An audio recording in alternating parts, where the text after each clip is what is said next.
നമസ്കാരം. വണ്ടിപ്പെരിയാറിലെ 6 വയസ്സുകാരിയെ പീഡിപ്പിച്ചു കൊന്ന കേസിൽ പ്രതിയെ വെറുതെ വിട്ട സംഭവത്തിൽ കട്ടപ്പന കോടതി വളപ്പിൽ വളരെ വൈകാരികമായ സംഭവങ്ങളാണ് അരങ്ങേറിയത്.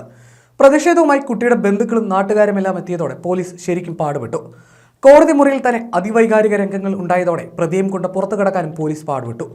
നീതി ലഭിച്ചില്ലെന്ന് ആരോപിച്ച് കോടതിക്ക് മുന്നിൽ പ്രതിഷേധിച്ച കുട്ടിയുടെ ബന്ധുക്കൾ പോലീസ് വാഹനം തടഞ്ഞു. വണ്ടിപ്പെരിയാർ സ്വദേശി അർജുനെയാണ് കോടതി വെറുതെ വിട്ടത്. വിധി വന്നതിന് ശേഷം കോടതിക്ക് പുറത്ത് നാടകീയമായ രംഗങ്ങളാണ് നടന്നത്.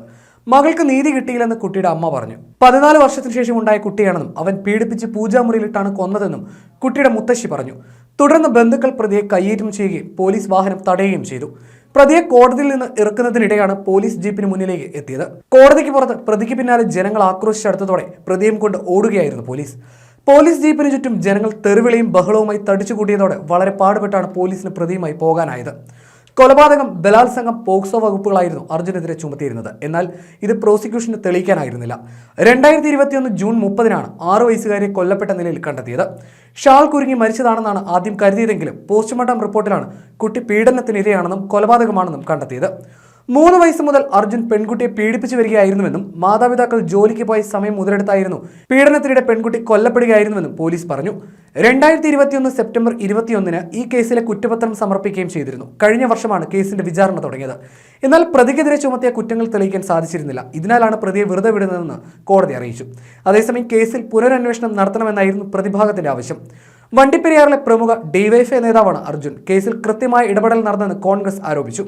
ഡിവൈഎഫ്ഐ പ്രവർത്തകനായ പ്രതിയെ രക്ഷപ്പെടുത്താൻ ഉന്നതതല ഗൂഢാലോചന നടന്നെന്ന് ഇടുക്കി എം പി ഡീൻ കുര്യാക്കോസ് പ്രതികരിച്ചു. ഇടുക്കി ജില്ലയിലെ CPM നേതൃത്വത്തിനും ഗൂഢാലോചനയിൽ പങ്കുണ്ടെന്നും ഡീൻ കുര്യാക്കോസ് ആരോപിച്ചു. കൃത്യമായി തെളിവ് ശേഖരിച്ച് പ്രതിക്ക് ശിക്ഷ വാങ്ങി നൽകാൻ അന്വേഷണ ഉദ്യോഗസ്ഥർക്ക് കഴിഞ്ഞില്ല. പ്രതിക്ക് ശിക്ഷ ഉറപ്പാക്കാൻ മേൽക്കോടതിയിൽ അപ്പീൽ നൽകണമെന്നും അദ്ദേഹം പറഞ്ഞു. പെൺകുട്ടിക്ക് 3 വയസ്സുള്ളപ്പോൾ മുതൽ മിഠായിയും ഭക്ഷണ സാധനങ്ങളും നൽകി പ്രതി ലൈംഗികമായി ചൂഷണം ചെയ്തിരുന്നതായി പോലീസ് കണ്ടെത്തിയിരുന്നു. ഇതിനെ സാധൂകരിക്കുന്ന സാക്ഷിമൊഴികളും ലഭിച്ചു. 78 ദിവസത്തിനുള്ളിൽ പോലീസ് കുറ്റപത്രം സമർപ്പിച്ചു. ഇതേസമയം കോടതിയിൽ പോലീസ് നിരത്തിയത് കൃത്രിമ സാക്ഷികളെയാണെന്ന് പ്രതിഭാഗം കുറ്റപ്പെടുത്തി. യഥാർത്ഥ പ്രതികളെ കണ്ടെത്താൻ പുനരന്വേഷണം വേണമെന്നാണ് പ്രതിഭാഗത്തിന്റെ ആവശ്യം. അപ്പീൽ സാധ്യത പരിശോധിക്കുമെന്ന് അന്വേഷണ ഉദ്യോഗസ്ഥൻ അറിയിച്ചു. അതേസമയം നിരപരാധിയായ യുവാവിനെ 2 വർഷമാണ് വിചാരണ തടവുകാരനായി ജയിലിൽ അടച്ചതെന്നും കേസിൽ പുനരന്വേഷണം ആവശ്യപ്പെടുമെന്നും പ്രതിഭാഗം അഭിഭാഷകൻ മാധ്യമങ്ങളോട് പറഞ്ഞിരുന്നു. പ്രതിയെ വെറുതെ വിട്ടതിന് പിന്നാലെ കേസിൽ തെളിവുകൾ സമർപ്പിക്കുന്നതിലുൾപ്പെടെ പോലീസ് വീഴ്ച വരുത്തിയെന്ന ആരോപണവും ഉയരുന്നുണ്ട്.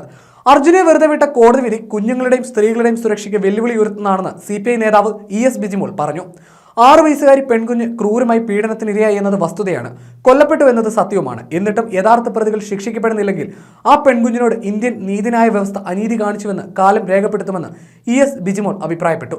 ഓരോ പെൺകുഞ്ഞുങ്ങളുടെയും ജീവൻ അരക്ഷിതാവസ്ഥയിലാകും. കുഞ്ഞുങ്ങളുടെയും സ്ത്രീകളുടെയും സുരക്ഷയ്ക്ക് വെല്ലുവിളി ഉയർത്തുന്നതാണ് ഈ വിധിന്യായം. യഥാർത്ഥ പ്രതികൾ ശിക്ഷിക്കപ്പെടണം. കേരളത്തിലെ എല്ലാ അമ്മമാരുടെയും ഹൃദയത്തിന് ഉയരുന്ന നിശബ്ദമായ വേദനയ്ക്ക് ഉത്തരം നൽകാൻ സർക്കാരിന് പ്രതിബദ്ധതയുണ്ട്. നീതി കിട്ടുന്നതുവരെ ഈ കുടുംബത്തിന്റെ കണ്ണീരിനൊപ്പമാണെന്നും ES ബിജിമോൾ വ്യക്തമാക്കി.